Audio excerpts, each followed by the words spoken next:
Have you ever asked yourself the question, just how far will God go? I don't ever remember asking the question, but I'll never forget the day that he answered that question for me. I had a great job at one of the largest grocery store chains in the continental United States. It's probably one of the top 20 biggest stores in the U.S. And one day they just walked in and they laid off 3 of the managers, and I just happened to be one of them.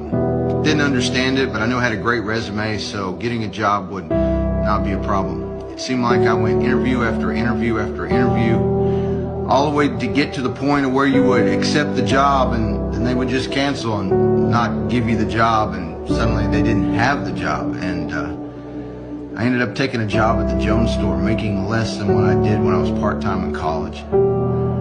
And I became very bitter, very angry about the situation. And one day, one of my friends pulled me aside and said, "Did you ever ask God why he put you in the men's shoe department in the Jones store?" I thought, no. So maybe you should ask him. Maybe you won't be there as long. So when I got to work the next day, I did. And I'd like to say I did it with the right attitude, but I don't remember being the right attitude. I just remember saying, "Lord, why in the world you got me stuck here at the Jones store?" But he looked beyond my attitude. He taught me a very valuable lesson that day. I walked in. I'd been working there for a couple months. I walked in to the department there. There was a young lady sitting there that I had worked with multiple times, and I could tell something was bothering her. So I began to ask her, "How's your day? What's going on?" You know, she gave me the standard answers, but something didn't just feel right. And finally I said, "No, what's really going on?" She said, "Well, if you want to really know the truth, this morning I pulled out my .45 and I loaded it and I laid it on the counter in the kitchen, and I told God, if you don't show me why I should stick with this thing called life, when I get home today, I'm going to put that gun in my mouth and I'm going to pull the trigger." She said, I gave him 24 hours.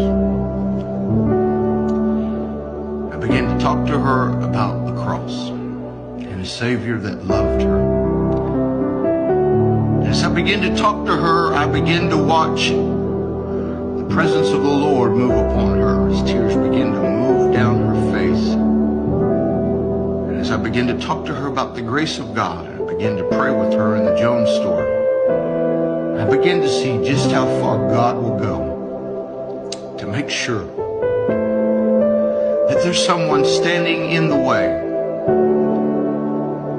when life looks like it's hopeless. I'll never forget, I lost my job that day because I wouldn't stop praying with her. Tears flowing down her face. I went home. I realized God was not concerned with my finances as much as he was concerned about her. He knew she would be there before any of us, even before she knew when she was going to face this situation. Yet God was willing to move me out of my comfort zone.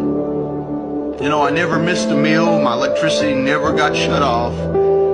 God always provided. Maybe today you're working on a job and it's a dead-end job. When was the last time you asked God, why am I here? It might surprise you. The answer might be sitting closer to you right now than you realize. I challenge you today to ask God, why am I where I'm at? Why do I live where I live? Why do I shop in this Walmart? Why did you let me catch every traffic light today, God? Whose life are you trying to impact? I hope this challenges you today to realize that God's not worried about the monetary things. God's in the soul-saving business. It's not his desire that any should perish, but that all should come and experience everlasting life. And you might be the only thing standing between them and a 24-hour notice on God. I challenge you today to ask the question, why am I here, God? I think you'll be surprised when he shows you.